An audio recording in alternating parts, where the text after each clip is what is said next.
A woman with a perfect map and a ticking clock. A horse that flatly refused to go where she pointed. And a cowboy who told her to leave, then spent the night secretly fixing her saddle. What that stubborn old horse knew, that she didn't, will change how you think about trust, authority, and who truly holds the line. Stay with me. This story is worth every second. Like, share, and subscribe so stories like this keep finding their way to you. The spring rain had finally stopped. It left behind a biting wind and a sea of thick red mud at the crossroads. Clara Vance heaved against the leather reins. Her shoulders ached. Her boots were soaked straight through to the wool socks.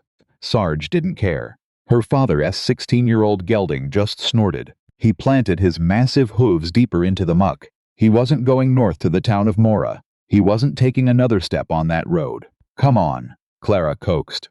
Her voice was thin, raspy from days of travel and unresolved grief. "The map says north. We have to go north." Sarge tossed his heavy head. He stared east. He looked fixedly toward the rolling, bruised purple horizon, where the sprawling lands of Cross Creek Ranch lay hidden. Clara dropped her hands, defeated. She reached back to adjust the heavy, wooden drafting box slung across her shoulder. She wiped a smear of mud from its polished brass corner, shielding the wood from the damp wind with her own shivering body.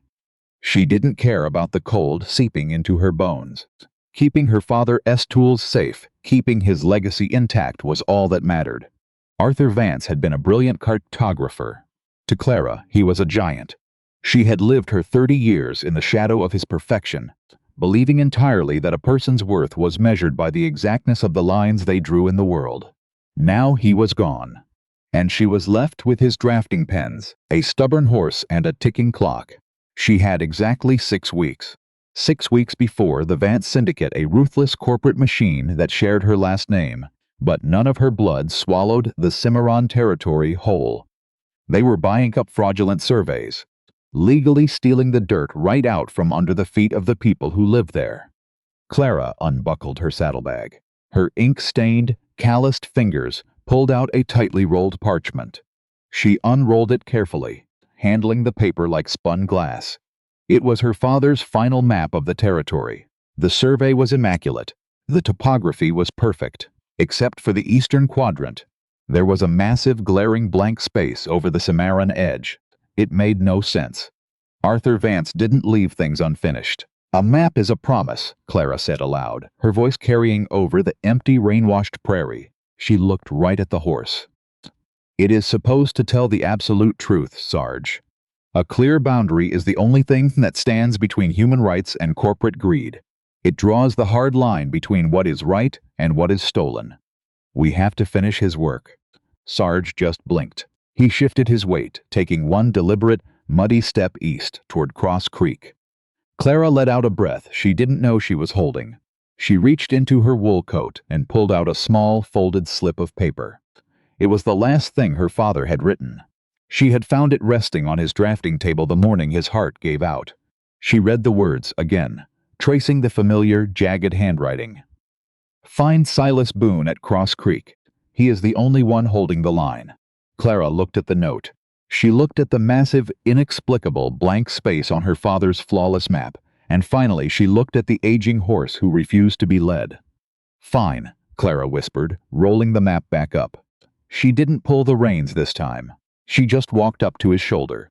"Cross Creek it is." The mud was thick. It smelled of rust, rotting pine, and the deep earth. Silas Boone stood knee-deep in it. The spring rain had swollen the creek. The rushing water tore at the wooden slats of the irrigation flume. If the flume broke, the water wouldn't reach the canyon. If the water didn't reach the canyon, the crops failed. If the crops failed, the people starved.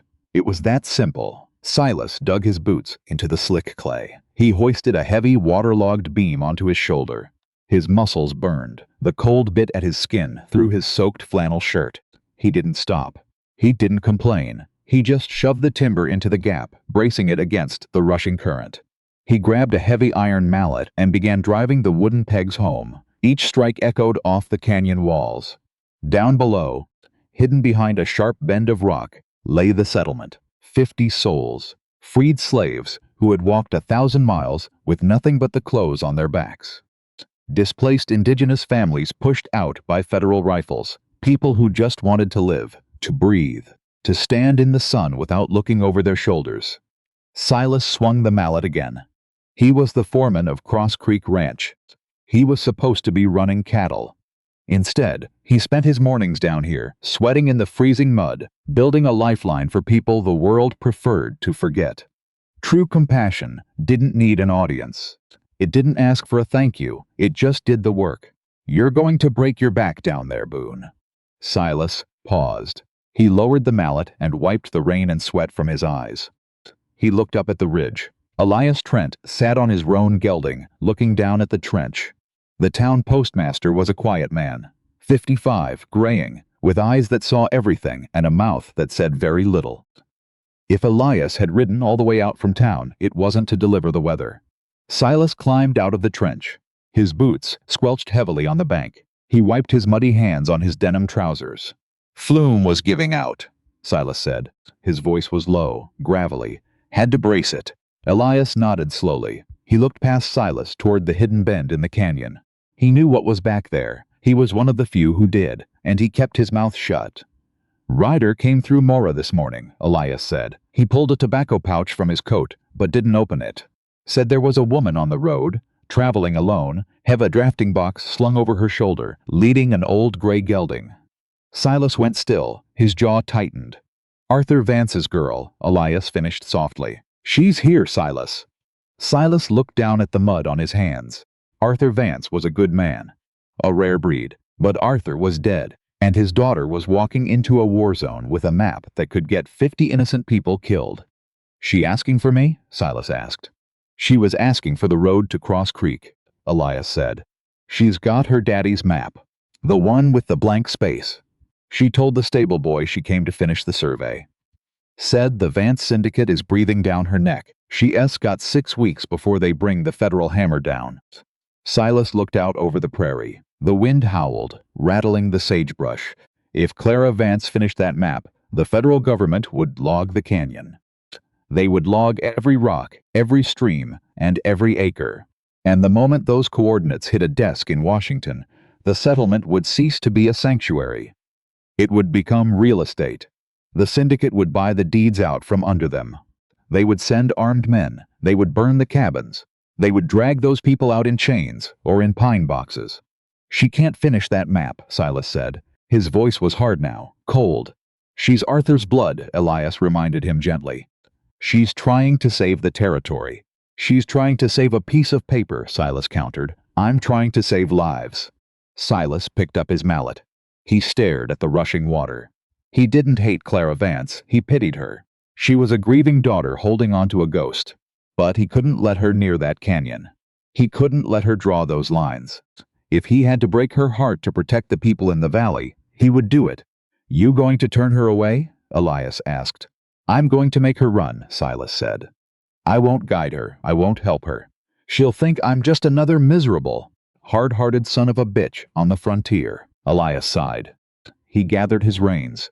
That's a heavy cross to bear, Silas. It's lighter than a coffin, Silas replied. He turned his back on the postmaster and slid back down into the freezing mud. He raised the mallet. He drove the peg deeper into the wood. He would protect the canyon, no matter the cost to his own soul, no matter what Arthur's daughter thought of him. His silence would be their shield. The iron gates of Cross Creek Ranch loomed out of the mist like a fortress. Clara stopped in the center of the muddy road. Her lungs burned. Her legs were numb. She had walked the last 5 miles, letting Sarge rest. The drafting box cut a deep, bruised groove into her shoulder. She looked past the gates. The ranch was massive.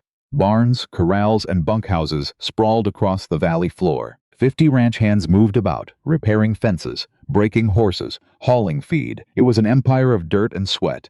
We made it, Clara whispered. Sarge offered a low nicker. He seemed energized. He walked forward, nudging Clara's shoulder with his nose, urging her through the gates. Clara walked into the busy courtyard. The men stopped their work, staring at the woman covered in road dust, leading a horse that looked twice as old as she was. I'm looking for Silas Boone, Clara called out. Her voice was surprisingly steady. A few men pointed toward the main barn. Clara walked toward the sprawling wooden structure. The smell of wet hay and leather washed over her. She stepped into the dim interior. At the far end, a man was working.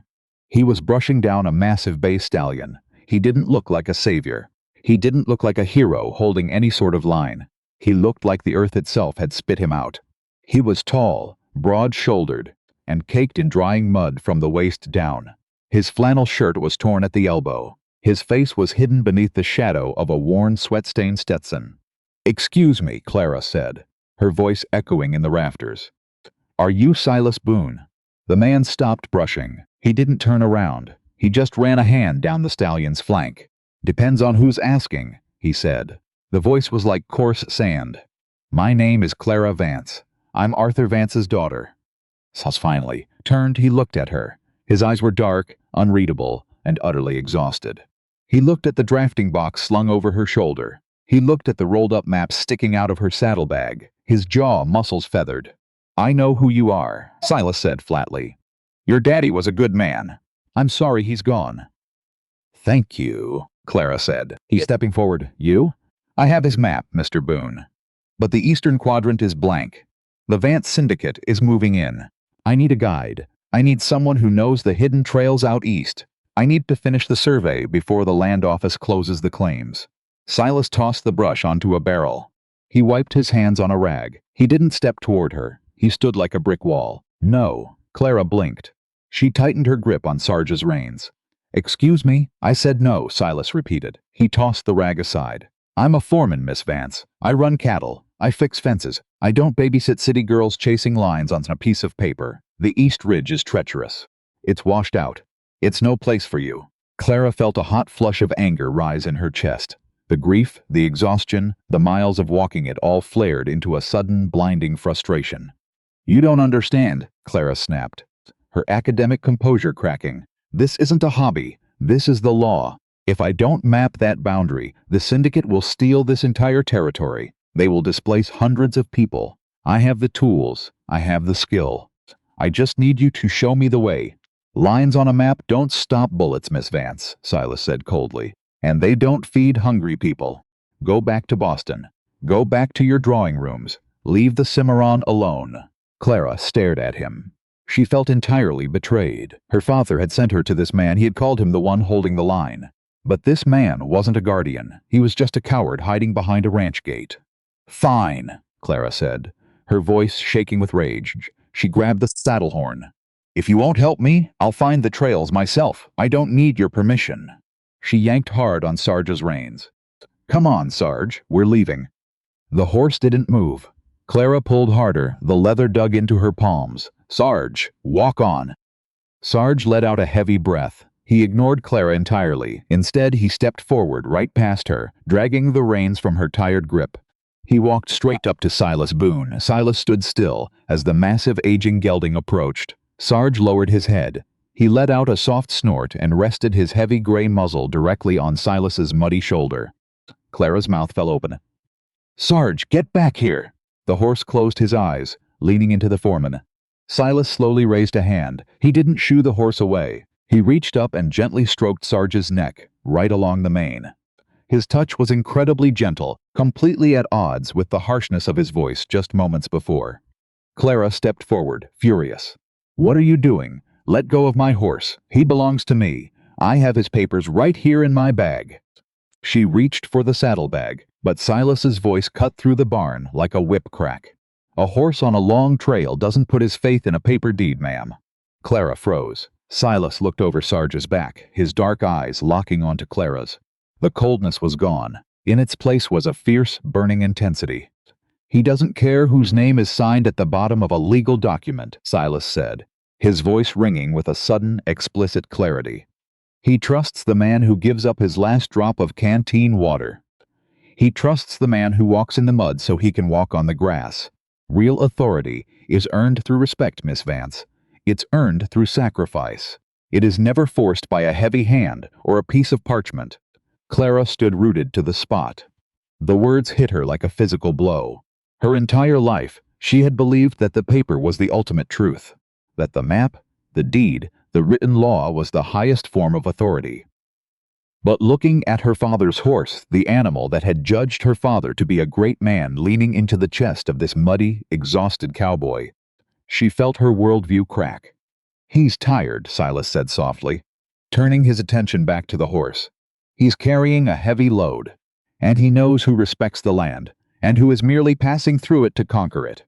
Silas reached down and unbuckled the heavy drafting box from the saddle. He lifted it effortlessly and set it gently on a clean bale of hay.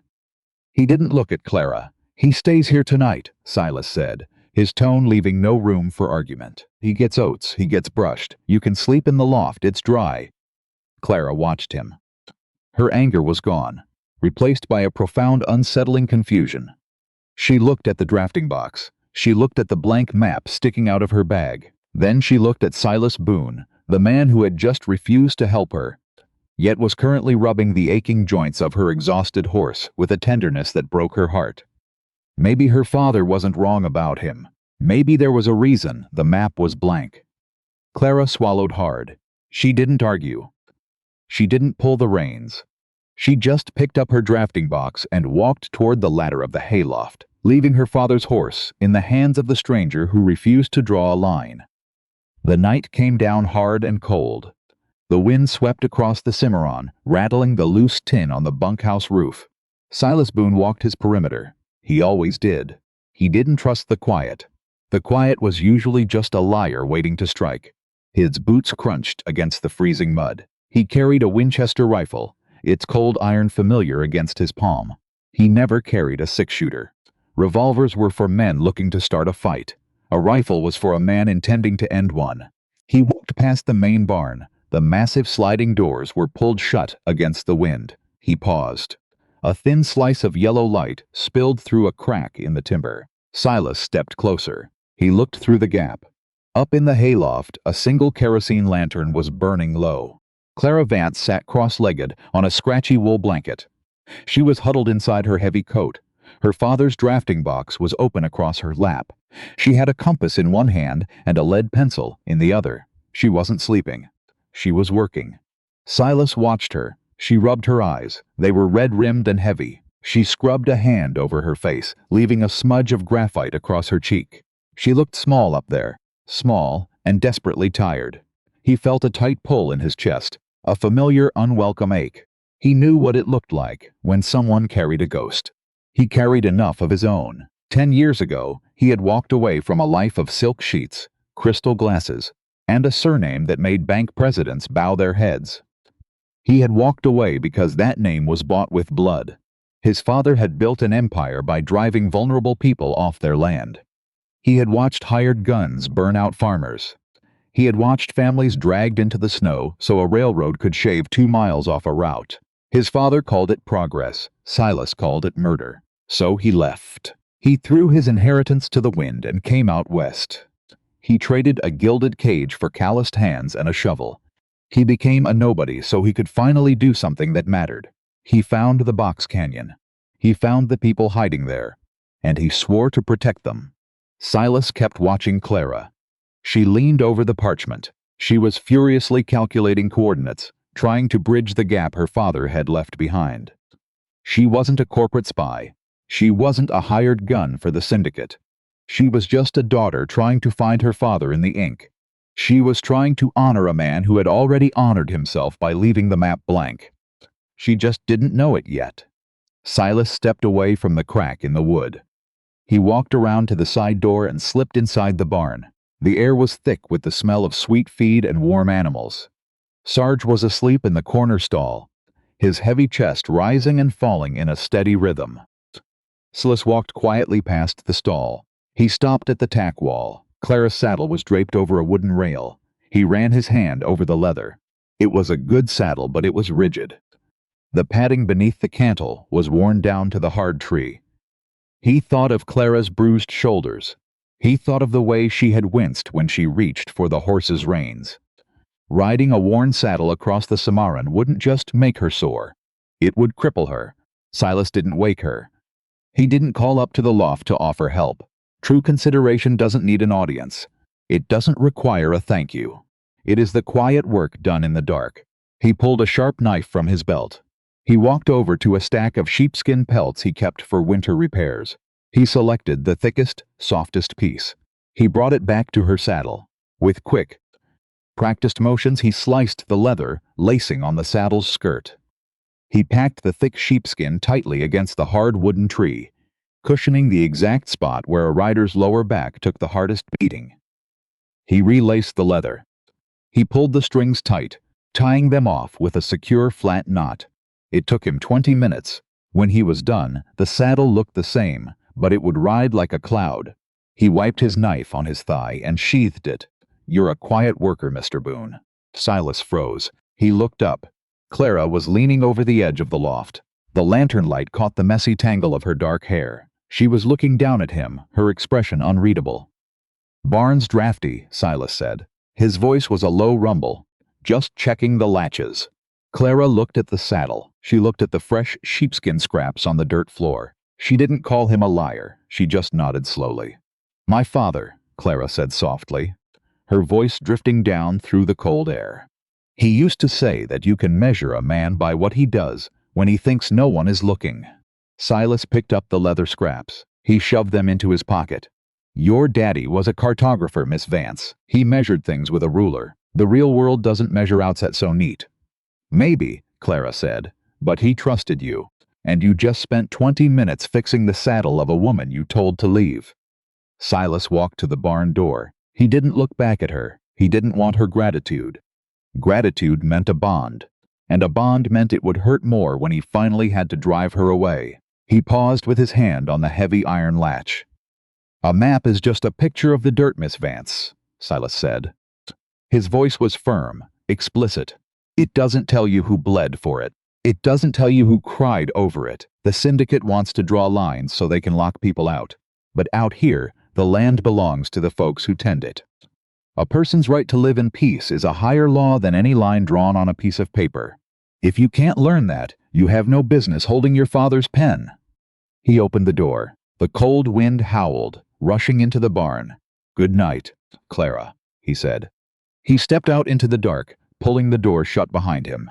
He walked back into the freezing night, leaving her alone with her map, her ghost, and a saddle that would no longer break her back. Clara didn't sleep. The cold was sharp, but Silas' words were sharper. They dug into her ribs. They twisted in her mind. A person's right to live in peace is a higher law than any line drawn on a piece of paper. She stared at the ceiling of the hayloft. She listened to the wind. 2 hours before dawn, the barn door creaked open. Clara rolled over quietly. She peered over the edge of the loft. Below, in the dim gray pre-light, Silas Boone was saddling his horse. He wasn't wearing his ranch chaps. He had a pair of canvas saddlebags slung over his shoulder, bulging with what looked like flour sacks and wrapped bundles. He led his horse out. He didn't head toward the cattle pens. He headed east, toward the blank space on her map. Clara didn't hesitate. She scrambled down the ladder. She grabbed her heavy coat, her boot, and her father's leather map tube. She didn't bother saddling Sarge. The horse was too big, too loud. She would follow on foot. The prairie before dawn was a sea of silver grass and deep shadows. Clara stayed low. She kept a quarter-mile back, tracking the rhythmic thud of Silas's horse. He rode deliberately. He followed a winding, nearly invisible trail through the sagebrush, threading his way toward a massive ridge of jagged red rock. The sun began to bleed over the horizon. The sky turned bruised purple, then fiery orange. Silas reached the base of the rocks. He didn't stop. He rode straight into what looked like a solid wall of stone. Clara ran. Her boots slipped on the dew-soaked grass. Her lungs burned. She reached the rock face and stopped, panting. There was a narrow fissure, a fault line in the earth, barely wide enough for a horse and rider. She slipped inside. The air grew instantly cold. The stone walls towered above her, blocking out the sun. She followed the winding path for 10 minutes. The ground began to slope downward. She heard the sound of rushing water. She smelled wood smoke. Clara rounded a sharp bend, and the world opened up. She stopped dead. The map tube slipped from her fingers. It hit the dirt with a soft thud. It was a box canyon. It was massive, green and lush, shielded from the harsh prairie winds by towering walls of red rock. The creek ran straight through the center, feeding rows of meticulously planted crops. But it wasn't the land that stole her breath. It was the people.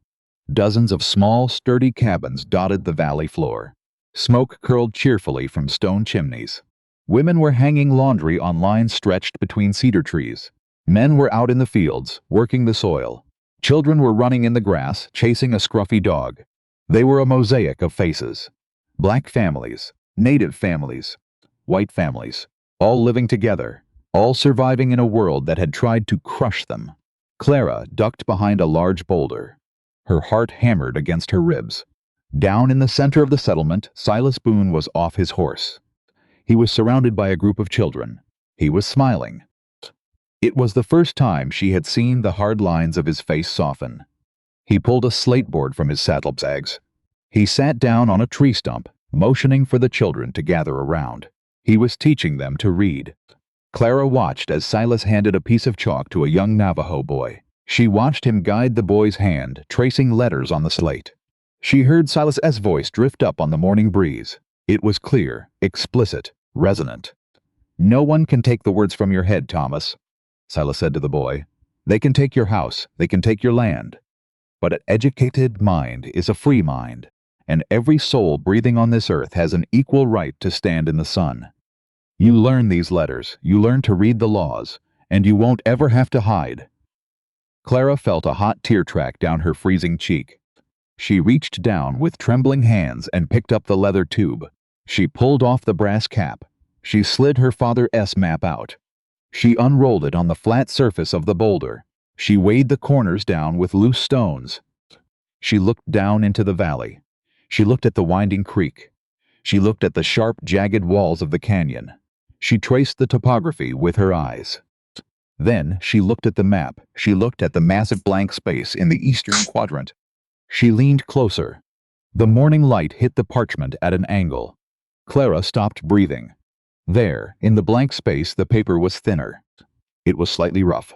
She ran her thumb over the parchment. She felt the abrasion. It wasn't missing data. It wasn't an incomplete survey. He had erased it. Her father had mapped the canyon. He had drawn every line, every elevation, every coordinate.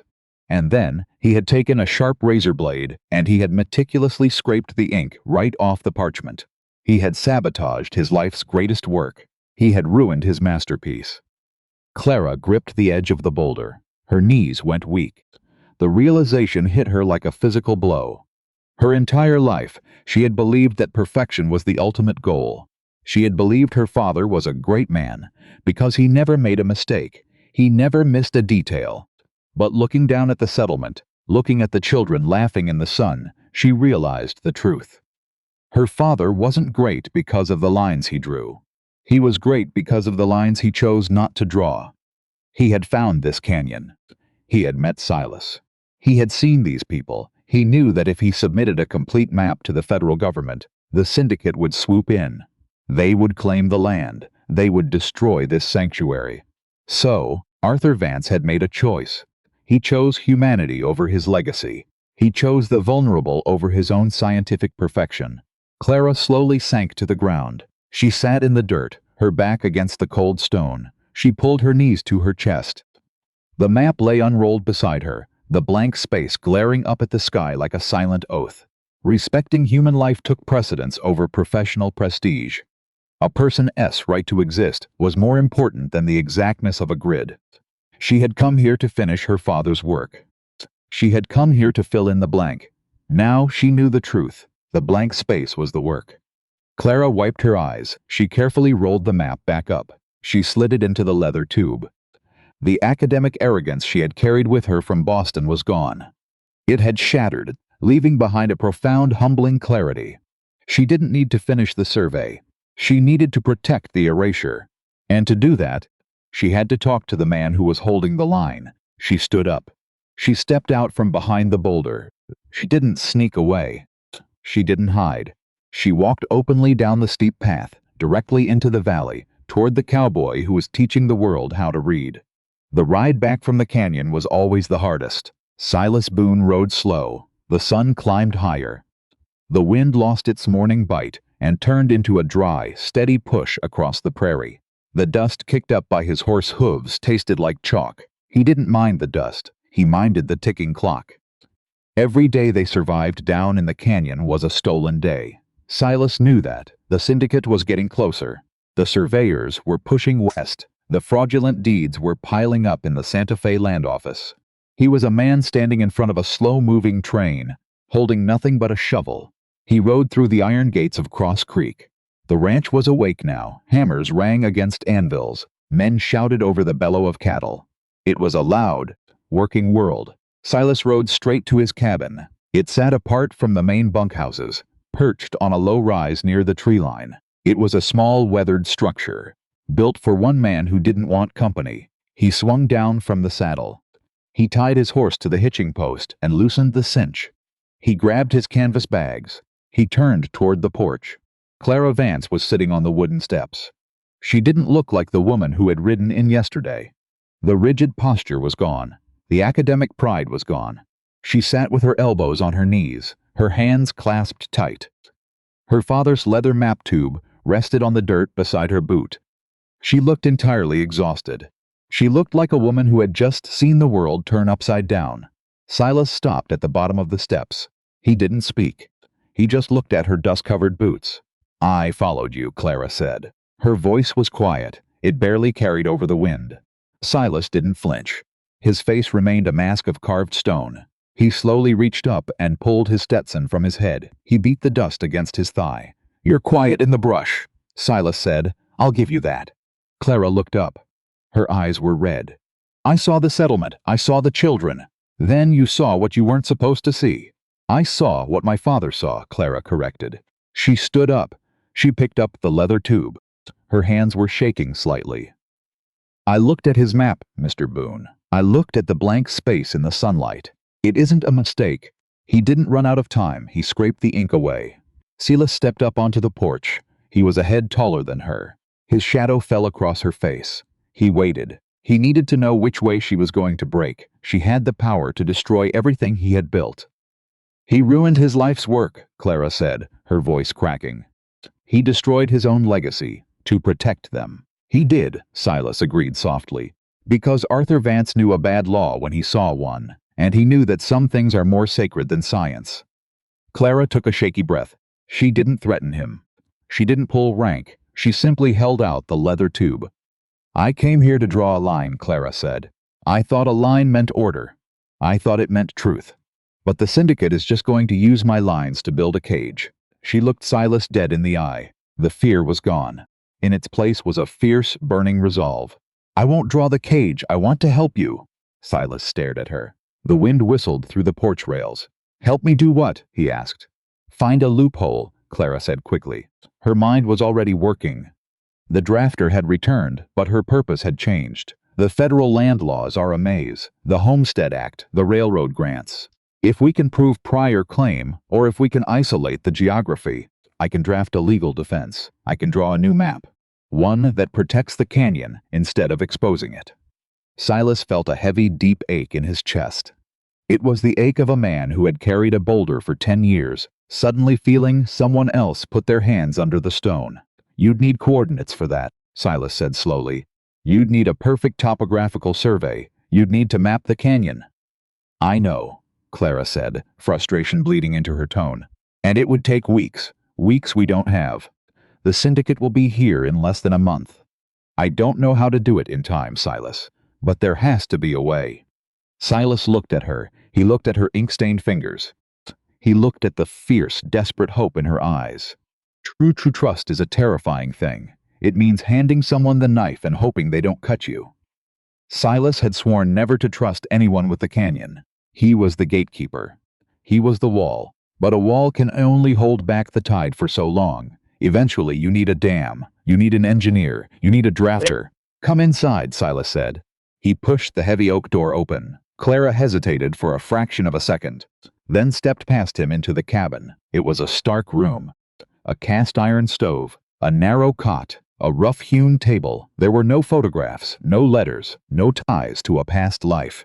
The only luxury was a massive, locked iron chest in the corner, holding ranch funds and ledgers. Silas closed the door behind them. The silence in the cabin was thick. He walked past the table. He didn't go to the iron chest. He walked to the center of the room. He knelt down on the braided rag rug. He pushed the rug aside. Clara watched him, her brow furrowed. "What are you doing?" Silas drew his hunting knife. He wedged the thick steel blade into the seam between two oak floorboards. He applied pressure. The wood groaned. With a sharp crack, the board popped loose. Silas set the knife down. He reached his hand into the dark, dusty space beneath the floor. He pulled out a heavy cylinder wrapped in oiled canvas. It was tied tight with leather cord. He stood up. He walked over to the wooden table. He set the cylinder down. The thud was heavy, deliberate. "I told you I was a foreman," Silas said, his voice low. "I told you I run cattle and fix fences. That's true. But before I came out west, I was taught a lot of things a wealthy boy is supposed to know. Mathematics, engineering, surveying." He pulled the knot on the leather cord. It fell away. He unrolled the oiled canvas. Inside was a sheet of heavy, high-grade drafting vellum. It was pristine. Silas placed his heavy hands on the corners, flattening the parchment against the table. He stepped back. Clara stepped forward. She leaned over the table, her breath hitched. It was a map. But not just a map, it was a masterpiece. Every elevation was marked in perfect, sweeping contour lines. Every bend of the creek was measured. The sheer cliffs, the narrow gorge, the sprawling valley floor. It was a complete, flawless topographical survey of the hidden canyon and the entire Cross Creek territory. It was the blank space, filled in. Clara reached out. Her fingers hovered over the ink, afraid to touch it. This is perfect. The mathematics are flawless. The scale is exact." She looked up at him, utterly bewildered. "When did you do this?" 3 years ago, Silas said. "Took me 6 months. I mapped it at night, measured the stars, walked the ridges when the moon was bright enough." "But why?" Clara asked. "If you submitted this to the land office, you could have claimed the valley yourself. You could have made it a legal sanctuary. Why did you hide it under the floorboards?" Silas looked down at the map. His jaw tightened. The shadows in the room seemed to deepen around him. He hadn't spoken this truth aloud in 10 years. The words felt like broken glass in his throat. "Because of the name I'd have to sign at the bottom," Silas said quietly. Clara watched him. She saw the pain in his eyes. It was a raw, bleeding wound that had never healed. Silas leaned over the table. He looked at the perfect lines. The ink that represented dirt and rock. "The law is written by the men who hold the gold, Clara," Silas said. His voice was no longer quiet. It was steady. It was absolute. It carried the weight of a hardened, explicit truth. "But justice belongs to the folks who bleed into the dirt. I kept this map hidden because I believe every soul in that canyon has an equal right to stand in the sun, not hide like ghosts." He tapped a heavy, calloused finger on the center of the map. "If I walk into a federal court and submit this deed, I have to use my legal name. I have to prove who I am. And if I do that, the men I ran away from will find me. The men who built an empire by burning out farmers and slaughtering the innocent. They are ruthless. They are greedy, and they have the law in their pockets. If they know I'm alive, they will come for this land. They will come for these people, and they will slaughter them to get to me." Clara stared at him. The pieces were finally snapping together. The way he spoke, the way he carried himself. He wasn't just a cowboy. He was a runaway prince. He was hiding from a throne of blood. He had sacrificed his entire identity to become a shield. The map wasn't just data. It was a physical manifestation of Silas' sacrifice. He had spent 6 months creating the tool that could save them, and then buried it in the dark, choosing to live in constant fear rather than risk exposing the people he loved. Silas looked up from the map. He met Clara's eyes. "If you submit it," Silas said, his voice dropping to a harsh whisper, "if Arthur Vance's daughter walks into a courtroom with a completed survey, the government listens.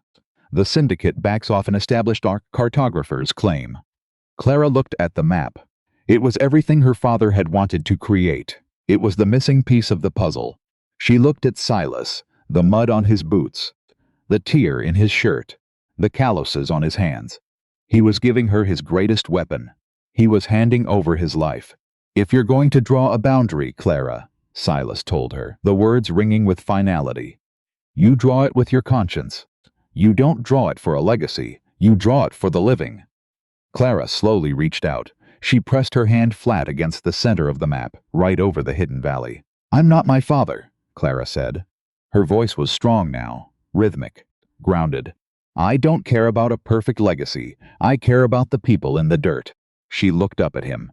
"We are going to use this, Silas. We are going to find the loophole, and we are going to build a wall so high the syndicate breaks their teeth on it." Silas didn't smile. He just gave a slow, solemn nod. For the first time in 10 years, he wasn't standing alone in the dark. The map was out from under the floorboards. The truth was in the light, and the war was about to begin. The ground shook. It started as a low, steady rumble. Clara stopped writing. Her hand hovered over the drafting vellum. She set her pencil down on the wooden table. The cabin was completely silent, but the floorboards vibrated against her boots. Silas stood by the window. He was completely still. He looked out over the valley road. "They're early," Silas said. The rumble turned into a roar, the heavy, rhythmic thunder of horses running hard. Clara rushed to the window. She looked past Silas's shoulder. A dozen riders were coming up the main road toward Cross Creek. They rode in a tight formation. They didn't move like cattlemen. They moved like a military unit. They carried repeating rifles resting across their saddles. They wore heavy dusters that dragged over their stirrups. Syndicate men. They had found her. They knew she was here, and they knew what she was doing. "Pack the map," Silas ordered. His voice was completely flat. There was no panic in it, just a heavy, terrible certainty. Clara grabbed the oiled canvas. She rolled the perfect topographical survey with trembling hands. She shoved it into her father's leather tube. She slung the strap over her shoulder. She grabbed her coat. Silas opened the cabin door. He pushed her out onto the porch. "To the barn," he said. They ran. The wind whipped across the courtyard. The ranch was in chaos. The hands dropped their hammers and pitchforks. They gathered in the center of the yard, watching the riders approach, 50 working men, unsure of what was happening. The riders surged through the iron gates. They didn't slow down. They rode their horses right into the center of the courtyard, forcing the ranch hands to scatter. Dust kicked up in thick clouds. The leader pulled his horse up hard. He was a broad man with a scarred cheek and a badge pinned to his coat. It was a fake badge, a piece of tin bought and paid for by the Vance Syndicate. "Where is she?" the leader shouted. His voice echoed off the barn walls. "We want the cartographer's daughter. We want the survey." Silas didn't stop to answer. He shoved Clara through the heavy doors of the main barn. He stepped inside and pulled the doors shut. He dropped the massive wooden crossbeam into the iron brackets. It locked with a heavy thud. The barn was quiet. The smell of hay and old leather was thick. Outside, the shouting grew louder. "You can't hide her, Boone," the leader yelled through the wood. "We have the legal right to secure this territory. Hand over the map, hand over the girl, or we burn this barn to the ground." Clara backed away from the doors. Her heart hammered in her chest. She looked at Silas. He didn't reach for a rifle. He didn't look for a weapon. He just stood there for a second. He took a slow, deep breath. Then, he turned to Clara. He reached out and grabbed her shoulders. His grip was firm, grounding. "Take the tube," Silas said. His voice was a harsh whisper. "Go out the back door, head for the tree line. Follow the creek straight to the canyon. Do not stop for anything." "I am not leaving you," Clara said. Her voice shook, but she planted her feet. "You have to," Silas told her. "They want the map. If they get the map, the canyon falls.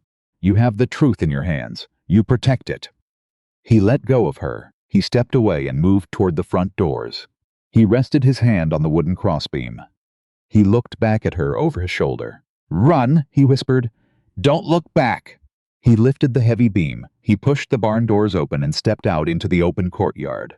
Clara ran to the back of the barn. She pushed the rear door open. The tree line was right there. Safety was 100 yards away. All she had to do was run. She stopped. She thought of the children in the canyon. She thought of Silas, fixing her saddle in the middle of the night. She thought of a man throwing away his life to become a shield. True courage isn't the absence of fear. True courage is standing by the people who stand for you. You do not abandon your allies. You do not leave a good man to die alone. Clara pulled the back door shut. She turned around. She climbed the wooden ladder to the hayloft as fast as she could. She threw herself flat on the floorboards. She crawled to the front edge and looked out through the large loading doors above the courtyard. Down below, Silas stood in the dirt. He was entirely unarmed. He didn't even have his hunting knife. The 12 riders had their rifles raised. They pointed straight at his chest. The 50 ranch hands stood on the perimeter. They were vastly outgunned. They watched in stunned silence. The leader laughed. He leaned forward in his saddle. "You're a brave fool, Boone," the leader said. "Where's the girl?" "She's gone," Silas said. His voice was calm. It carried over the wind. "And you are trespassing." "Trespassing?" The leader scoffed. He spat into the dirt. "The syndicate owns this valley. We own the water. We own the grass. We own you. Now get out of the way." Silas didn't move. He reached a slow hand into the inner pocket of his coat. Several riders cocked their rifles. The metallic clicks echoed in the courtyard. Silas pulled his hand out. He wasn't holding a gun. He was holding a thick, folded document. It was heavy parchment, sealed with red wax. "You work for the Vance Syndicate," Silas said loudly. "We do," the leader replied, narrowing his eyes. "You take your orders from the master deed holder, the legal heir of William Vance." "That's right, and the Vance family wants this land cleared." Silas unfolded the heavy parchment. He held it up. "My name is not Silas Boone," he announced. The words rang out clear and absolute. Every man in the yard heard him. Clara held her breath in the loft. "My father was William Vance. I am Silas Vance. I am the sole legal heir to the syndicate, and this is the master deed to the entire empire." Total silence fell over the courtyard. The horses shifted nervously. The wind rustled the sagebrush. The leader stared at the paper. He looked at Silas's face. He recognized the heavy brow. He recognized the jawline. The rumors had circulated for years that the old man's son had run away, that he was dead. He wasn't dead. He was standing right here in the dirt. "Mr. Vance," the leader stammered. He lowered his rifle slightly. "You do not shoot the owner of the company. You do not shoot the man who signs the checks." "I? We didn't know. Sir, we are here to secure your property." "It isn't my property anymore," Silas said. He reached into his pocket with his free hand. He pulled out a match. He struck it against the sole of his boot. The flame flared to life. He held the match to the edge of the master deed. The leader's eyes went wide. "What are you doing?" "Stop! You're burning the charter!" "I am burning a cage," Silas replied. The parchment caught fire. The flames ate through the wax seal. They devoured the legal text. Silas held it until the fire licked his fingers. He didn't flinch. He dropped the burning paper into the dirt. It crumbled into ash. Millions of dollars. An entire empire. 10 years of running. 10 years of fear, all reduced to cinders in the wind. He destroyed his own monopoly. The leader sat frozen in his saddle. He didn't know what to do. The authority structure had just collapsed in front of his eyes. Silas didn't stop there. He walked over to a stack of feed barrels near the barn doors. He picked up his canvas saddlebags. He reached inside. He pulled out a massive stack of papers. They were single sheets, signed, stamped. Silas turned back to the courtyard. He threw the entire stack into the air. The wind caught the papers. They scattered. They flew across the yard, landing at the feet of the 50 ranch hands. They landed by the water trough. They landed by the bunkhouse steps. "Those are Homestead Act claims," Silas shouted. He pointed to the ranch hands. "I filed them 3 years ago. I kept them under my floorboards. I signed Cross Creek over. I broke this ranch into 50 separate parcels. I transferred the deeds to the hands who work this soil. To the families in the canyon, it is legally done."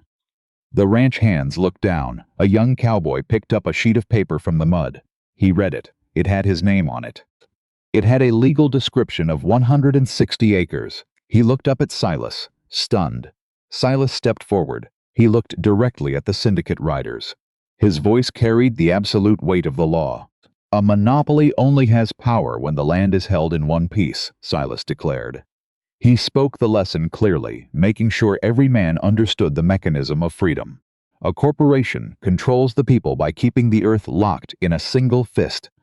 But when you break the land up, you break the fist. Power belongs to the collective.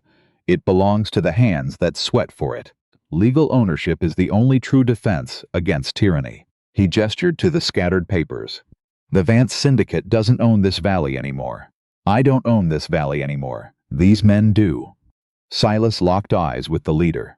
"You came here to bully one foreman. But if you want this land now, you have to fight 50 legally armed landowners on federal soil. You have to massacre 50 citizens in broad daylight. The U.S. cavalry will hang every single one of you." The leader stared at Silas. He looked at the ranch hands. The shock was wearing off. The men of Cross Creek were realizing what had just happened. They weren't hired hands anymore. They weren't expendable labor. They were owners. This was their dirt now. The young cowboy who had picked up his deed carefully folded it. He slipped it into his shirt pocket. He walked over to the fence. He picked up his lever-action rifle. He racked a round into the chamber. The sound was loud and sharp. Another man picked up a shotgun. Another drew a revolver. 50 men stepped forward. They formed a wall behind Silas. They didn't shout. They didn't threaten. They just stood on their own property, holding their weapons. The balance of power shifted in an instant. The dozen syndicate riders were completely surrounded. They were vastly outgunned. The leader swallowed hard. He looked at the ashes of the master deed. He looked at the 50 armed men. There was no paycheck big enough to die for this. The legal loophole was closed. The land grab was over. "Turn around," the leader ordered his men. His voice was tight, defeated. The riders reined their horses hard. They didn't say another word. They spurred their mounts and rode out the main gates, kicking up dust as they fled back down the valley road. They ran. They didn't look back. Silence descended on the courtyard again. The wind blew a few stray homestead claims across the dirt. Silas stood in the center of the yard. His hands were empty. His pockets were empty. He had given away everything he owned. He had burned his past to the ground. He took a slow, shuddering breath. The immense, crushing weight he had carried for a decade was gone. He was just a man now, just Silas. Up in the loft, Clara rested her forehead against the rough wood. Tears streamed down her face. She had just witnessed the greatest act of cartography she had ever seen. Silas hadn't just drawn a boundary, he had redrawn the world. He had taken a kingdom and given it to the people. He had sacrificed his wealth to buy their freedom. She wiped her face. She held the leather tube tightly against her chest. The physical map was safe, but the real boundary had already been laid down. It was laid down in paper, in fire, and in the quiet courage of a man who refused to hold the reins. The wind died down. The dust settled on the courtyard. The ashes of $1 million empire blew across the mud. They looked like gray snow. The men of Cross Creek didn't cheer. They didn't throw their hats in the air. Men who work the dirt don't celebrate like city folks. They just understand the weight of a thing. They stood in the yard, holding their rifles, looking at the man who had just bought their freedom with his entire life. Silas stood there. His hands were empty. A young ranch hand, no more than 20, walked forward. He held a crumpled homestead claim in his fist. He stopped in front of Silas. He didn't say a word. He just took off his sweat-stained hat, held it to his chest, and gave a slow, deep nod. Then he turned around. He walked back to the stables. He picked up his pitchfork. He went back to work. One by one, the other men did the same. They folded their deeds. They tipped their hats. They went back to the fences, the horses, and the forge. That was the highest form of respect a man could get out here. No speeches. Just the quiet understanding that the world had changed, and there was still daylight left to burn. Silas watched them go. He took a deep breath. For 10 years he had carried a boulder on his back, the Vance name, the blood money, the constant gnawing fear that the syndicate would find him and slaughter the people he loved. He had slept with one eye open. He had lived like a ghost. Now the ghost was gone. The master deed was ash. He was completely broke. He didn't own a single acre of the Cimarron. He had never felt so light. He turned and walked back into the main barn. The air was cool and smelled of sweet grain. He didn't go to his cabin. He didn't pour a drink. He walked to the back stalls. He grabbed a heavy iron pitchfork. He drove it into a pile of soiled hay and started clearing the floor. He kept working. True authority doesn't elevate a man above the dirt. It roots him in it. Giving away a kingdom didn't mean the chores were done. A leader serves. He doesn't sit on a throne. He mucks out the stall. Sarge watched him from the corner. The old gray gelding snorted, chewing on a mouthful of oats. Silas leaned on the pitchfork. He looked at the horse. He smiled. It was a small, tired smile, but it was real. Just you and me, old man. Silas said quietly. He heard the creak of wood overhead. He looked up. Clara was climbing down the ladder from the hayloft. She moved slowly. Her heavy coat was covered in dust. Her hair had escaped its pins, falling around her shoulders in a dark, tangled mess. She reached the bottom. She carried her father's heavy wooden drafting box in both hands. She walked over to his stall. She didn't look like an arrogant academic anymore. The rigid posture was gone. The defensive wall she had carried all the way from Boston had crumbled. She just looked like a woman who had finally found the end of a very long road. "You stayed," Silas said. He rested his hands on the top of the pitchfork handle. "You told me to run," Clara said. Her voice was thick, rough. "I'm not very good at following instructions. Sarge could have told you that." Silas nodded slowly. "I'm glad you didn't, but you took a hell of a risk." "You took a bigger one," Clara countered. She walked over to a clean barrel. She set the drafting box down. The brass hinges clicked sharply in the quiet barn. She unlatched the lid. She didn't pull out the compass. She didn't reach for the pencils. Instead, she pressed her thumbs against the wooden tray that held the inkwells. She pushed hard. The tray popped loose. It was a false bottom. Silas stepped out of the stall. He walked over to the barrel. Clara reached into the hidden compartment. She pulled out a single unsealed envelope. The paper was thick and yellowed. It had been handled many times, but never mailed. "When the riders came," Clara said, staring at the envelope, "when you went out there to face them, I was hiding in the loft. I grabbed the map tube. But the box tipped over. The tray fell out." She held the letter up. Her hands were shaking. "I thought he sent me here to finish his map. I thought he sent me here because you were a guide. But he didn't, Silas. He didn't write this note to you." She turned the envelope around. Written on the front, in Arthur Vance's familiar, jagged handwriting, was one word: Clara. Silas looked at her. He saw the tears shining in her eyes. He saw a lifetime of trying to measure up to a giant, all coming to a head in a dusty barn in New Mexico. "Read it," Silas said softly. Clara pulled the single sheet of paper from the envelope. She unfolded it. She took a shuddering breath. Her voice trembled as she read her father's words aloud. "My girl, if you are reading this at Cross Creek, you have met Silas Boone. You have seen the valley. You have seen the people." Clara stopped. She wiped a tear from her cheek with the back of her hand. She kept reading. "I know you are angry with me. I know you looked at my map and saw a failure. You have spent your whole life watching me draw perfect lines. You believe that my worth and yours came from being flawless, from never making a mistake." Clara's breath hitched. That was exactly what she had believed. It was the crushing weight she had carried every single day. "I was wrong to let you believe that, Clara.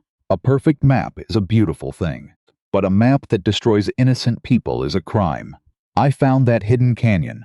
I saw the families living there, and I realized that if I submitted my work, my perfect legacy would be paid for with their blood." Silas closed his eyes. He leaned against the wooden post of the stall. Arthur Vance had been a man of science, a man of absolute precision. To erase his own masterpiece took a kind of bravery most men never found in a lifetime. Clara's voice grew stronger. It echoed in the quiet rafters. "I left the map blank to force you to go there. I needed you out of the drafting room. I needed you to look those people in the eye. I needed you to learn this one final lesson." Clara looked up from the paper. She looked directly at Silas. She didn't read the next words. She spoke them. They were burned into her mind forever. Respecting humanity matters more than the perfection of science. She looked back down at the page, finishing the letter. A life is worth more than a flawless legacy. A person's right to exist in peace supersedes any boundary line. Silas is holding the line by standing in front of them. Now, you must hold the line by standing beside him. Use your pen to protect them, Clara. Draw the line with your heart, not just your ruler. I am so proud of you, not for the drafter you are, but for the woman I know you will become. Love, Father." Clara lowered the letter. The silence in the barn was absolute. For 30 years, Clara had lived inside a cage made of ink and coordinates. She had measured her own soul by her ability to be perfect. She had been terrified of making a mistake. She had been terrified of letting him down. She realized now that her father's shadow wasn't a weight meant to crush her. It was a canopy meant to shade her while she grew. He hadn't sent her here to fix his mistake. He had sent her here to break her own chains. The tears finally spilled over. Clara covered her face with her hands. She wept. It wasn't the bitter crying of grief. It was the deep, shuddering release of a soul letting go of a massive burden. Silas didn't offer empty words. He didn't tell her it was going to be all right. He just took 2 steps forward and wrapped his arms around her. He pulled her against his chest. He rested his chin on the top of her head. He let her cry into his muddy, ash-covered coat. True healing doesn't happen in isolation. It happens when 2 people stand in the wreckage of their past and refuse to walk away. "He loved you," Silas murmured, his voice rumbling deep in his chest. "He didn't leave you a burden, Clara. He left you a compass." Clara gripped the rough fabric of his coat. She nodded against his chest. They stood there for a long time. The evening shadows stretched across the barn floor. The wind began to pick up outside, rattling the loose tin on the roof. Silas finally stepped back. He kept his hands on her shoulders. He looked down into her tear-streaked face. "We both lost our inheritances today," Silas said. He spoke the words clearly, explicitly. He wanted her to understand the profound shift that had just occurred in the universe. "I burned $1 million empire to ash," Silas told her. "And you lost the illusion of a perfect father. We both gave up the things we thought made us who we were." Clara sniffled. She wiped her eyes. "What are we now?" Silas smiled. "We're free." He let go of her shoulders. He reached onto the barrel. He picked up the heavy, rolled oiled canvas containing his perfect topographical map of the canyon. He held it out to her. "The syndicate knows I destroyed the master deed," Silas said, his voice dropping into a pragmatic, steady rhythm. "They know the land is fractured into 50 homesteads. But they are lawyers. They are snakes. They will go to federal court. They will try to claim the canyon isn't part of the ranch. They will try to find a loophole in the topography." Clara took the oiled canvas. The weight of it felt different now. It didn't feel like a chore. It felt like a sword. "They won't find one," Clara said. Her voice was rock steady. The tears were gone. "The Natural Boundaries Act of 1862. If we can prove the canyon is geologically isolated from the surrounding plains by a natural fault line, federal jurisdiction supersedes corporate claim." Silas raised an eyebrow. "You can prove that?" Clara looked at his map. "With this survey data and my drafting, yes. I can draw a geological boundary so tight a mosquito couldn't slip through it legally. We'd have to take it to Santa Fe," Silas said. "We have to stand in front of a federal judge, and it won't be quiet. The syndicate will have a dozen lawyers trying to tear your work apart." "Let them try," Clara said fiercely. She placed her hand flat on the oiled canvas. "My father taught me how to draw a perfect line. But you taught me why the line matters. They want a fight on paper? I'll give them one they'll never forget." Silas looked at her. He saw the fire in her eyes. He saw a woman who had finally stepped out of the shadows and into her own power. He reached over and picked up the unsealed envelope. He handed it back to her. "Put it away," Silas said. "Get some rest. Tomorrow, we pack the saddlebags. We ride for Santa Fe." Clara took the letter. She carefully folded it and placed it in her coat pocket. Close to her heart, she looked around the barn. She looked at Sarge, dozing peacefully in his stall. She looked at the pitchfork leaning against the wood. Then she looked at Silas Boone. A man without a fortune, a man without a title. Just a man covered in dust, who had traded an empire for the right to sleep with a clear conscience. "Thank you, Silas," she said softly. "For what?" he asked. "For refusing to guide me," she smiled. "It's the only reason I found the way." Silas touched the brim of his hat. He turned around and walked back to the stall. He picked up his pitchfork. He went back to the dirt. Clara picked up her drafting box. She didn't carry it with a heavy heart anymore. She carried it with purpose. She climbed the ladder back into the loft. She didn't go to sleep. She lit the kerosene lantern. She unrolled Silas' map. She took out her compass. She picked up her pen. She was ready to redraw the world. The Santa Fe Federal Courthouse smelled of floor wax, stale tobacco, and old money. It was a far cry from the open wind of the Cimarron. The walls were paneled in dark, heavy mahogany. The windows were tall and narrow, cutting the morning sun into harsh geometric slices across the floor. Clara Vance stood at the plaintiff's table. She wore a simple, dark wool skirt and a crisp white blouse. Her hair was pinned back tight. Her hands rested flat on the polished oak table. She didn't look at the gallery. She didn't look at the three slick, high-priced attorneys sitting at the defense table. She looked at the judge. Judge Harrison was an old man with a face like crumpled parchment. He had spent 30 years settling land disputes in a territory where people routinely shot each other over water rights. He looked tired. He looked like a man who expected another, messy, endless brawl over a vague piece of paper. Silas sat in the front row of the gallery, right behind the wooden rail. He wore a clean canvas coat.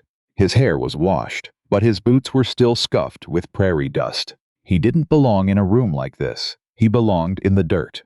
But he sat perfectly still, his eyes fixed on Clara, a quiet, unshakable anchor in a room full of sharks. "Court is in session," the bailiff called out. Judge Harrison adjusted his wire-rimmed glasses. He looked down at the docket. "We are here to review the territorial claim of the Vance Syndicate regarding the eastern quadrant of the Cross Creek Valley. Miss Vance, I understand you are challenging their charter." "I am, Your Honor," Clara said. Her voice was steady. It didn't shake. The lead attorney for the syndicate stood up. He was a tall man in a tailored silk suit. He smiled a thin, patronizing smile. "Your Honor, if I may," the attorney interrupted smoothly, "this is a waste of the court's time. We are aware of the theatrical display that occurred at Cross Creek 3 weeks ago. The syndicate acknowledges that the master deed was destroyed. We acknowledge that 50 Homestead Act claims were filed on the western pastures." He stepped out from behind his table. He paced in front of the bench. "We concede the western pastures to those ranchers," the attorney continued. "But the eastern quadrant, the Box Canyon, was not covered in those 50 claims. It remains unregistered. It is open territorial land. And under the Federal Expansion Charter of 1874, the Vance Syndicate has the legal right to claim and develop any unregistered land contiguous to their original borders." The attorney smirked at Clara. "Miss Vance is a drafter," he said dismissively. "She is not a landowner. She has no standing to prevent our surveyors from entering that canyon." Judge Harrison looked over his glasses at Clara. "He makes a fair point, was it, Miss Vance? The homestead claims don't cover the canyon. On what legal grounds are you trying to bar the syndicate from that acreage?" Clara didn't argue. She didn't raise her voice. She just reached down to the floor. She picked up her father's leather map tube. She unscrewed the brass cap. She pulled out the thick oiled canvas. "May I approach the bench, Your Honor?" Clara asked. "You may." Clara walked to the judge's high desk. She unrolled the heavy parchment. She smoothed it out flat. Weighing down the corners with 2 heavy glass inkwells she borrowed from the clerk's desk. The 3 syndicate lawyers leaned forward, trying to get a look. Judge Harrison stood up slightly. He looked down at the map. His tired eyes suddenly widened. It was perfect. The ink was dark and precise. The contour lines swept across the page in flawless mathematical harmony. Every elevation, every curve of the river, every jagged cliff face was rendered with a level of detail that defied belief. "This," Judge Harrison murmured, tracing a finger above the paper, "this is a masterpiece. I have never seen a topographical survey this complete. Did your father draw this, Miss Vance?" "No, Your Honor," Clara said. She didn't look at Silas, but she felt his presence behind her. "My father left his map blank. He knew the syndicate would use his work to exploit the vulnerable people living in that valley. He destroyed his own legacy to protect them." The lead attorney scoffed. "Your Honor, spare us the sentimental fiction." Clara ignored him. She pointed to the map. "This survey was completed by Silas Boone, the foreman of Cross Creek." The lawyer laughed out loud. "A cowboy drew that? Preposterous." Clara turned. She leveled a stare at the lawyer that was so cold, his laughter died in his throat. "The man who drew this map walked every inch of that land," Clara said, her voice ringing off the mahogany walls. "He measured the stars. He learned the dirt. He didn't buy a charter in a Boston boardroom. He bled for this valley, and his mathematics are flawless." She turned back to the judge. "Your Honor, I am submitting this map not to claim the land under the Homestead Act. I am submitting it as geological evidence under the Natural Boundaries Act of 1862. The judge looked up, surprised. The syndicate lawyers suddenly stopped smiling. Clara pointed to a thick, jagged series of contour lines completely surrounding the canyon. "Look at the elevation grades, Your Honor," Clara instructed. "The syndicate claims the canyon is contiguous to their valley charter. It is not." She traced the line with her finger. "This is a sheer, vertical fault line. A solid wall of red rock, dropping 200 feet. The only entrance is a fissure less than 4 feet wide. The canyon does not share a watershed with the Syndicate S land. It does not share a soil base. Geologically and geographically, it is completely severed from the surrounding plains." The judge leaned closer. He scrutinized the numbers. He checked the scale. "By God," Judge Harrison whispered. "It's an island on land." "Exactly," Clara said. "Under the Natural Boundaries Act, land that is isolated by a severe impassable geological fault cannot be absorbed by a contiguous corporate charter. It requires a separate, direct act of Congress to be claimed for industrial development." The lead attorney rushed forward. His face was red. "Objection! This is a technicality. They are twisting a dead law to steal our territory." "It is not a technicality," Clara fired back. She stood tall, refusing to back down. "It is the explicit truth of the earth. The syndicate drew arbitrary lines on a piece of paper to feed their greed. But the land drew its own lines millions of years ago. I am simply asking this court to recognize them." The courtroom went dead silent. Clara stood before the judge. She wasn't just Arthur Vance's daughter anymore. She was a woman who understood the true weight of her profession. A map was never meant to divide classes or serve the greed of a few, Clara testified. Her voice was strong, rhythmic, and absolutely unyielding. She delivered the lesson not just to the judge, but to the men trying to buy the world. It exists to draw a hard line against malice, and to protect the peace of the forgotten. Respecting a geographical boundary is at its core, respecting human rights. If this court allows a corporation to ignore the very shape of the earth just to displace innocent people, then the law means nothing at all. Judge Harrison stared at her for a long, heavy moment. He looked down at Silas Boone's flawless map. He looked at the jagged contour lines that formed a fortress around the hidden valley. He picked up his wooden gavel. "The law means something in this territory, Miss Vance," Judge Harrison said quietly. He looked at the syndicate attorneys. "The geological evidence is irrefutable. The topographical survey submitted to this court meets the highest standards of the Federal Land Office. Under the Natural Boundaries Act of 1862, I am ruling that the Box Canyon is geographically isolated." The lead attorney opened his mouth to protest. Judge Harrison cut him off. "The Vance Syndicate has zero jurisdiction, zero claim, and zero right to enter that canyon. If any of your surveyors, riders, or hired guns cross that fault line, they will be arrested by federal marshals for armed trespassing. This case is dismissed." He struck the gavel. The crack echoed like a gunshot. The syndicate attorneys stood frozen. They had brought money, influence, and threats. They had been defeated by a piece of parchment and the sheer, unbending truth of the dirt. Clara slowly let out her breath. Her hands were shaking again, but this time, it was from relief. She carefully rolled the map back up. She capped the leather tube. She turned around. Silas was already on his feet. He didn't cheer. He didn't smile widely. He just looked at her. He tipped his hat. The gesture was small, but it held the weight of 1,000 words. They didn't gloat. They didn't rub their victory in the faces of the defeated lawyers. True victory doesn't need applause. It is found in the quiet, secure knowledge that the vulnerable are safe. Clara walked through the swinging wooden gate. She walked straight up to Silas. She didn't hand him the map. She held it by her side. "We won," she whispered. "No," Silas corrected gently. His voice was a low, steady rumble. "You fought. The land won." He reached out and gently touched her elbow. A quiet, grounded connection. "Let's go home, Clara," he said. They turned their backs on the mahogany walls, the lawyers, and the empty promises of the East. They walked out of the stuffy courthouse, pushed open the heavy double doors, and stepped back out into the blinding, beautiful sunlight of the West. Spring comes hard to the Cimarron. It doesn't sneak in softly. It breaks over the ridges in violent thunderstorms, washing away the dead, gray brush of winter. It floods the creeks. It turns the red dust into thick, clinging mud. And then, almost overnight, the prairie explodes. It turns violently, fiercely green.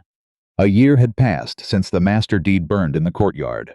Cross Creek Ranch didn't look like an empire anymore. It looked like a community.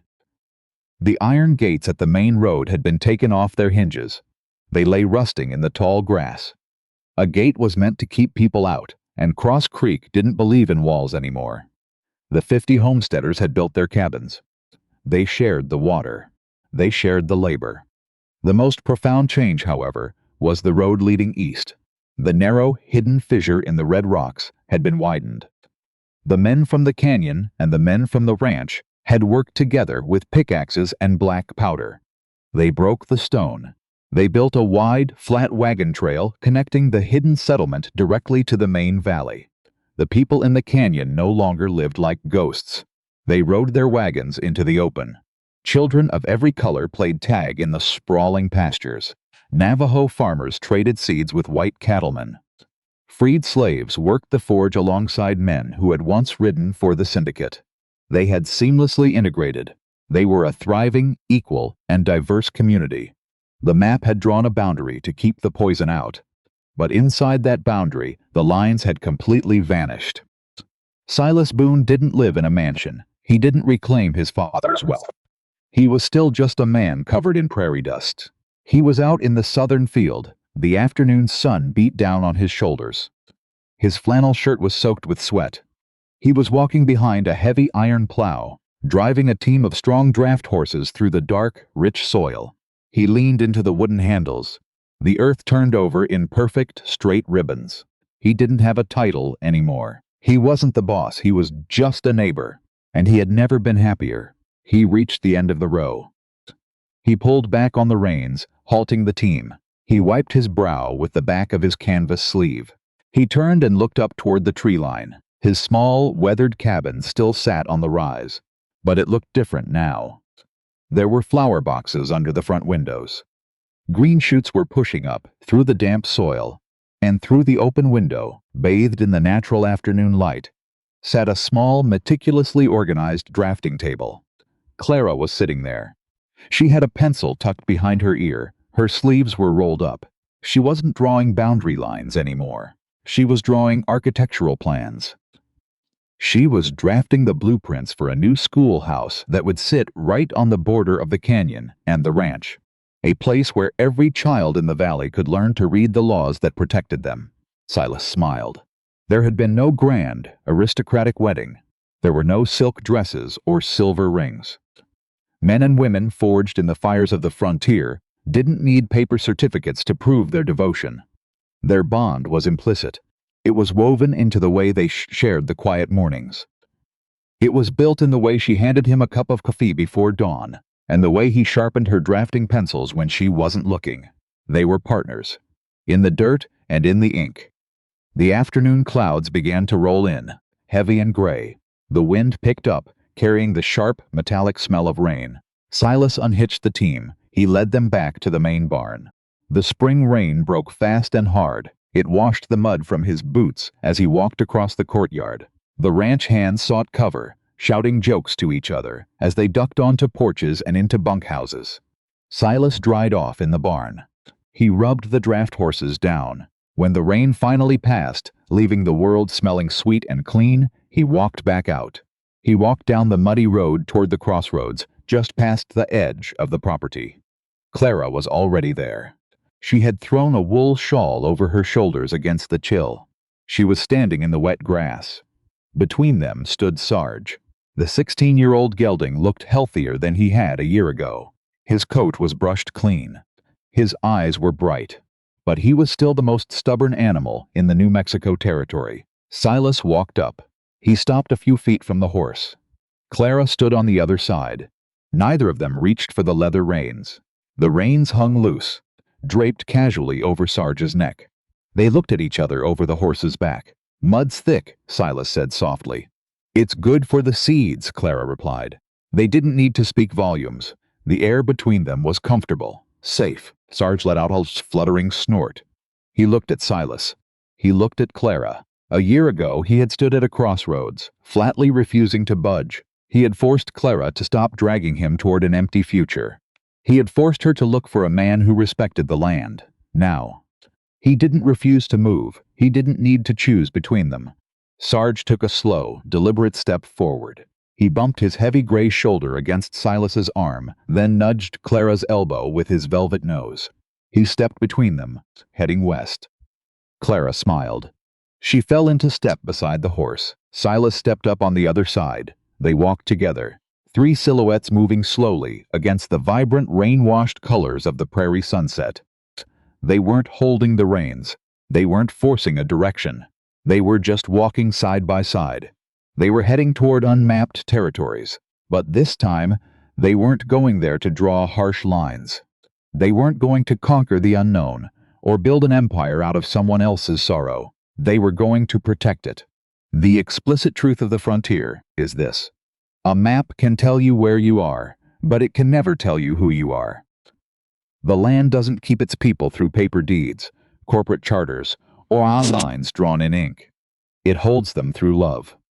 It holds them through the sweat they pour into the soil, the compassion they show to their neighbors, and the quiet courage to leave the spaces blank where humanity deserves to grow wild and free.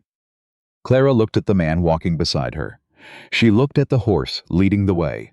She didn't need a map anymore. She was exactly where she was supposed to be. They walked into the sunset, leaving nothing but a single set of hoofprints and two sets of boots in the mud, forging a new trail, running, but never needing to look back. The author does not encourage or promote dangerous actions, illegal behavior, discrimination, or harmful conduct depicted in this story. Any conflicts, confrontations, or controversial themes shown are fictional elements designed to support the dramatic structure of the narrative. This story began with a blank space. And for most of Clara's life, a blank space was the worst thing imaginable. It meant failure. It meant her father's hand had trembled. It meant the great Arthur Vance had somehow, finally, come up short. She had crossed a continent in the rain, dragging a stubborn horse, to fix what she thought was broken, to fill in what she thought was missing, to be worthy of the pen he had left her. But the blank space wasn't a mistake. It was a masterpiece. And that is the first, most shattering lesson this story offers us. We live in a world that rewards completion. We are taught from childhood that the finished thing is the good thing, the full ledger, the perfect score, the flawless map with every corner filled in, and every coordinate stamped and sealed.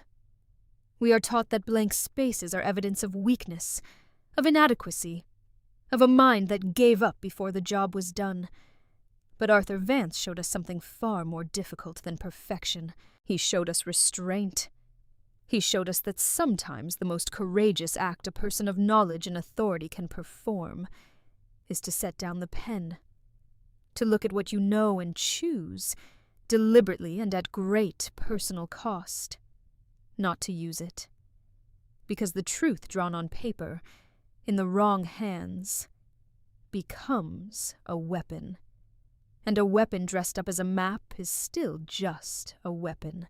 He destroyed his masterpiece to protect people who never knew his name. He let the world call him unfinished. He accepted the ruin of everything he had spent a lifetime building, so that 50 souls hidden in a box canyon could wake up in the morning without fear. That is not a failure of science. That is the highest achievement of humanity. Then there is Silas, a man born into a kingdom built on blood, who looked at his inheritance and understood, at a young age that most of us never reach, that owning something built through the suffering of the innocent is not wealth. It is a debt. He walked away from silk and crystal, and the kind of name that makes bank presidents bow. And he walked straight into the mud. He traded a throne for a pitchfork. He traded power for purpose. And for 10 years, he carried the most extraordinary secret a person can carry. Not the secret of his identity, but the secret of his map. 6 months of walking the ridges by moonlight, 6 months of measuring the stars. A flawless survey hidden under the floorboards, waiting for the person who could use it without destroying everything it was meant to protect. He didn't draw the line for glory. He drew it in the dark, in case it was ever needed. And when the moment came, he handed it to a stranger and stepped out into the courtyard with empty hands to face 12 rifles. He gave away his empire in the time it takes to strike a match. $1 million, a name, a lifetime of fear. All turned to ash in the dirt, and in exchange, he got something no deed has ever purchased. He got to sleep without one eye open.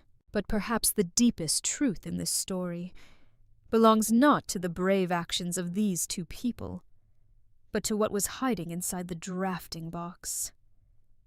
Under the false bottom, the letter that was never mailed, Arthur Vance wrote to his daughter not to give her instructions, but to set her free.